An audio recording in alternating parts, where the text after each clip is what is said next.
Claudio Guillermo Rodríguez Luro, un hombre que apareció muerto hace algunas horas, había purgado una condena de 5 años por abusar de prostitutas, de travestis y demás. Y nadie sabe hasta el momento de que murió. Hace 180 días que nada se sabía de él, pero tampoco nadie preguntaba, ¿no? Allí en Vicente López, estamos en vivo, allí está Néstor Dib con más detalles. Néstor, buen día. ¿Qué tal? ¿Cómo les va? Buen día. Lo primero que vamos a hacer es mostrarle el lugar a donde vivía el enigmático contador, de que, como ustedes muy bien dijeron, nadie reclamaba, nadie preguntaba, y durante 6 meses es como que todo el mundo no tuvo ningún tipo de inquietudes para saber de la vida de una persona. Es raro, realmente raro, además teniendo en cuenta que tiene familia. ¿Vamos? Primero vamos a mostrarle un poquito la cuadra, esta parte en donde vive precisamente el contador, o vivía, mejor dicho, el contador, en donde los vecinos se quejaban. Fíjense ustedes que es una cuadra cerrada, es una cuadra, es la calle Ascuénaga, en el partido de Vicente López, tiene la vía pegada al lado. Realmente es un lugar, yo les diría, bastante como reservado. Si uno no conoce muy bien cómo llegar, es un lugar de difícil acceso. Se lo mostramos porque hasta el lugar es enigmático. Para nosotros poder llegar a este lugar, por más que estamos cerca de la avenida General Paz, Néstor, prácticamente pegado, ustedes la ven, está a mis espaldas. Sí, te pregunto, a Javier. ver, para ubicarnos, de la Avenida del Libertador, yendo hacia Capital, ¿es hacia la derecha esta calle o al A la derecha. A la derecha. Sí, a la derecha, a la Es derecha. paralela una al cuadra. Libertador, Pero hay que digamos. Claro, es paralela al Libertadores, pero hay que pegarte una vuelta porque está la vía, Sí. no es fácil poder pasar, ahí está la General Paz. Bueno, es un lugar raro si uno no sabe cómo pasar. El contador vivía en esta casa, que ustedes están viendo. La casa tiene son dos casas. Una en el fondo, donde habita otra familia, que curiosamente nosotros tocamos el timbre hoy en la mañana y una señora explicó vagamente que no sabía, que hacía mucho tiempo que no lo veía, que pensaban que no estaba. Bueno, lo cierto es que él vivía en la casa de adelante. Y la tía, en realidad, vamos a empezar contando esto, como vio tan abandonada la casa, dijo en un momento, bueno, voy a mandar un jardinero para que corte el pasto. Pero, digamos, había familiares que tenían la llave de la casa. Ahora, pregunta número 1, ¿no sabían dónde estaba? Pregunta número 2, ¿a nadie le llamó la atención que hacía 6 meses que no tenían ni la más remota idea de dónde estaba el contador? Me parece que lo extrañaba a poca gente. Da como la sensación que lo extrañaba a poca gente. Teniendo en cuenta, y ahí vamos a contar, los antecedentes. Fue liberado en el 2013. Lo que él hacía, el delito, yo les voy a decir, fue condenado a 5 años por secuestrar y abusar de prostitutas y travestis. Él salía con el Peugeot 306 de color verde de gira, llegaba a los lugares en donde estaban las prostitutas y los travestis, los subía, los traía a la casa y una vez que consumaba el acto sexual, los ataba, los amordazaba y los dejaba 3, 4, 5 días hasta que se le ocurriera y después los liberaba. Por esa cantidad importantísima de delitos, es decir, un modus operandi repetitivo que tuvo el contador, fue condenado a 5 años de prisión. Además, otra de las hipótesis de la muerte, porque lo asesinaron, es que él tenía HIV. Y al decir esto de parte de los investigadores, de los testimonios que tomados, él permanentemente quería tener relaciones sexuales sin protección. En realidad, para perjudicar, evidentemente, a la persona con la que estaba. Un verdadero demonio fue calificado por muchos este contador de 55 años, que fue encontrado en la bañera, fíjense ustedes, en la bañera de su casa por el contador, porque sintió un olor, por el jardinero, que sintió un olor a podrido tremendo cuando entró, atado de pies y manos, con lo que quedaba de una soga, prácticamente con su cuerpo reducido a un esqueleto, y sumergido en una buena parte en la bañera. Ahora, Néstor, así encontró la muerte. Sí. es raro que, a ver, durante tanto tiempo, más allá que nadie lo reclamara, nadie se diera cuenta que no estaba. No estaba, digamos, visible.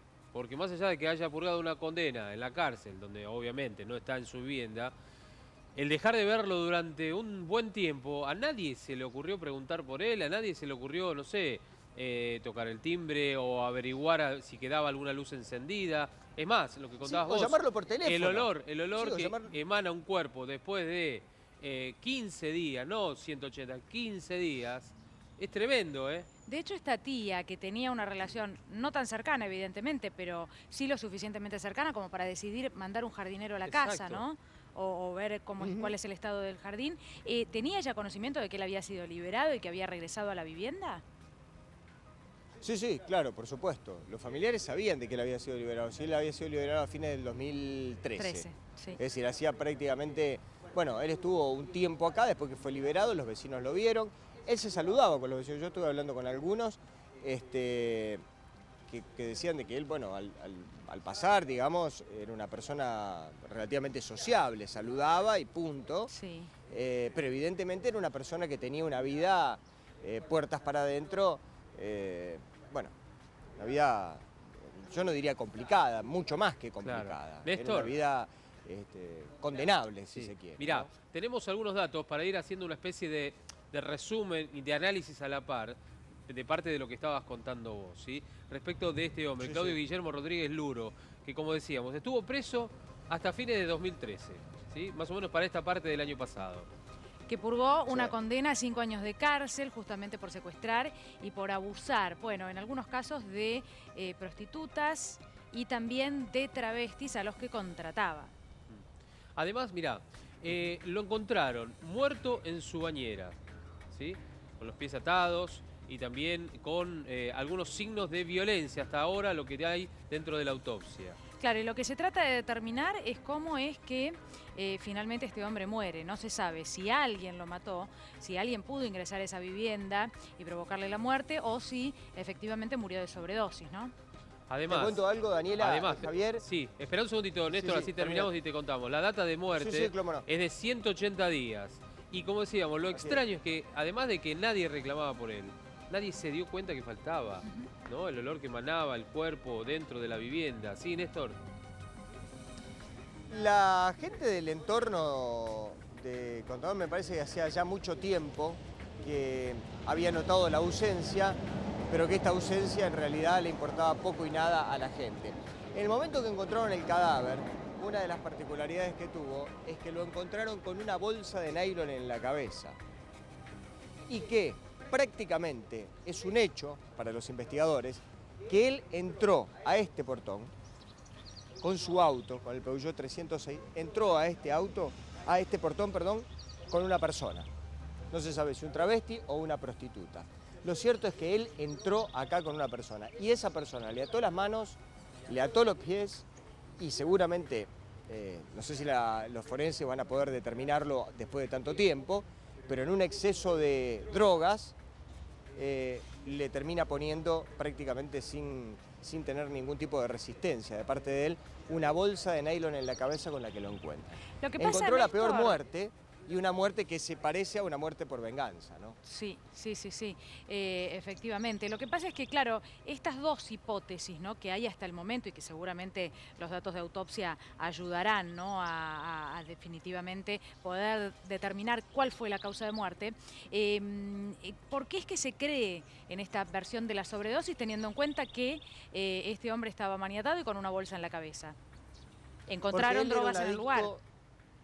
No, él era un adicto a las drogas. Eso Sí. está incluso, bueno, él estuvo 5 años preso, Sí. entonces la policía conoce todos sus antecedentes. Él era un adicto a las drogas, pero además de ser un adicto a las drogas, él era un adicto a las prostitutas y a los travestis.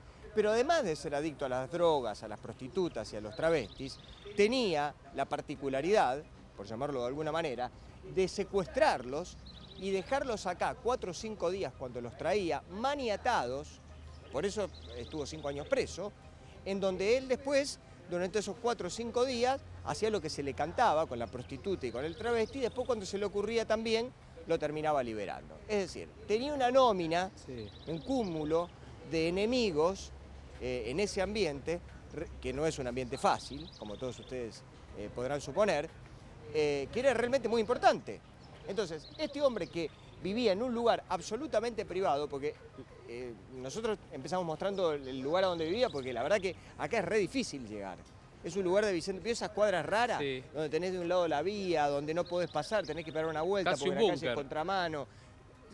Claro, tenés que saber conocer muy bien la zona para llegar a este lugar. Porque si yo te digo cómo venir, la verdad que vas a ponerle un tiempo muchísimo mayor que le podrías poner en cualquier circunstancia o en cualquier otra calle normal. Y Néstor, a ver, la zona vos decías, es una zona de casas, ¿no? De casas bajas. Sí, sí, Eh, es una zona de casa. ¿Hay en alguna de las viviendas, digo, hay alguna cámara de seguridad, algún elemento que pueda haber, ir hacia atrás? Porque hay que tener en cuenta algo, 180 días, hace 6 meses más o menos que está el cuerpo allí de acuerdo a la Más o data de menos. los forenses, ¿sí? Y hacía 6 meses que lo habían liberado. Eh, ¿Me entendés? No, o sea, digamos, tuvo 6 meses en la calle nada más. Claro, exactamente. O sea, más o menos para junio habrá sido la muerte, la data de muerte, ahí en este lugar. ¿Hay alguna Claro. cámara de seguridad en la cuadra, en las casas? Mira, yo teniendo en cuenta, digamos, es una zona de edificios, yo no descartaría de que hubiera algún tipo de cámara de seguridad. Además, es una zona de trenes en donde puede existir la probabilidad de que pueda existir. Yo no veo, por lo menos acá y en las casas linderas, no veo algunas cámaras de seguridad. Estuve fijándome en las casas linderas y no vi cámaras de seguridad. Por ahí hay alguna pública que se me está escapando. Pero evidentemente van a tener que buscar muy bien y más si entró a la noche. Porque vos fíjate que el ficus, no sé si es un ficus, pero se parece, que tiene acá en la puerta. Se tapa la vista. Si le sumás, claro, y si le sumás a que tiene una iluminación, digamos, de la calle, porque hay mucho árbol, bastante baja, si le sumás que tiene un árbol en el portón, Sí. y es medio complicado. Néstor. Digamos, ver con quién entró va a ser prácticamente imposible. Vos hablabas de los vecinos, ¿no? Del relato de los vecinos. Sí. Teniendo en cuenta que fueron pocos Sí, meses, sí. habrán sido 5 meses, ¿no? Según nuestros cálculos, los que este hombre estuvo en Más o libertad en esa vivienda, con ingresos y salidas. Ellos no contaron nada, más allá de los datos que tiene la policía, ¿no? Ellos no pudieron aportar nada que no fuera habitual, que les hubiera llamado la atención. No, nadie vio nada. Ahí te mostramos una cámara de seguridad que está de una casa cruzando la calle, que donde él tiene paso obligado, es decir, él Sí. tiene que doblar con el auto por ahí. Lo que pasa es que hay que ver si esa cámara graba de acá 6 meses para atrás. Claro, En general las cámaras un mes y después se borra todo. Sí. No, por eso decimos que este caso va a quedar, lo más probable, que va a quedar total y absolutamente en la nada, porque no va a haber registro de cámara de ninguna clase, nadie sabe con quién entró, nadie lo reclamó, nadie lo buscó. Y si para la justicia y para los investigadores 48 horas es una eternidad en la muerte de una persona, imagínense 6 meses. Sí. Además, alguien que ya parecía, solamente dicen que venía su mamá, una mujer que es muy mayor, pero que inexplicablemente también, no se sabe por qué durante estos 6 meses no dijo nada, ni fue a la policía, ni reclamó nada. Es un caso realmente muy, pero muy misterioso, tratándose además de una persona bueno, con procederes, nosotros decíamos, ¿no? Hizo un curso acelerado de cómo llegar al infierno rápidamente, porque llevaba una vida verdaderamente endemoniada, más allá de lo que tuviera que ver con sus cuestiones laborales, que tampoco las conocemos. Néstor, a ver, vamos a repasar. ¿Cómo apareció él en la bañera, allí en el domicilio? ¿Cómo lo encontró la policía al momento de hacer los peritajes? ¿Cómo estaba él? Los vecinos se quejaban porque yo me encontré con un par de vecinos y decían, esta casa siempre está abandonada, Sí. el pasto estaba alto, esta parte que ustedes estaban viendo acá estaba totalmente abandonado. Bueno, en fin, acá había, en la entrada también había medio como una especie hasta como de matorral, y todos los vecinos empezaron a quejarse. Aparentemente esa queja llega a algún familiar de él, que decide, creo que es la tía o la prima, que decide enviar un jardinero a la casa. Y le dan al jardinero una llave de la casa. Ahora la gente que está en su casa se debe preguntar, bueno, pero ¿cómo? ¿La tía, el pariente no fue a la casa? No, parece que nadie iba a la casa. Parece que nadie iba. En el fondo de la casa está el automóvil de él, que es un Peugeot 306 de color verde, que está estacionado. En la entrada, después de este portón, Sí. lo que hay es una pileta. Hay un pequeño patio, un pequeño parque, con una pileta de natación que tiene el agua, como ustedes comprenderán o podrán imaginarse, total y absolutamente podrida. El jardinero entra con unos matorrales de este tamaño, imagínense ustedes, tenían 1 metro prácticamente. Cuando va al baño, empieza a sentir un olor terrible. Nauseabundo. Y ahí es donde, claro, un olor a podrido tremendo. Entonces ahí es donde lo encuentra precisamente a este contador, semisumergido en la bañera, con una bolsa de nylon en la cabeza, con las manos atadas, con los pies atados, y con enormes dificultades los forenses tuvieron que hacer una extracción del ADN que se está realizando en este momento, y solamente se va a hacer de los huesos, porque no pudieron hacerlo de los pelos porque no tenía, no pudieron hacerlo de la piel porque prácticamente no tenía, y tampoco tenía piezas dentarias. ¿Sabés por qué te pregunto eso? De ¿Cómo lo encontraron, además de la búsqueda o por lo menos el hallazgo? Estaba maniatado.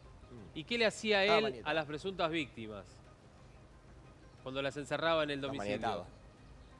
Las maniataba. ¿Puede haber alguna vinculación les hacía exactamente lo mismo que la imagen que encontró el jardinero cuando llegó a la casa. Lo mismo.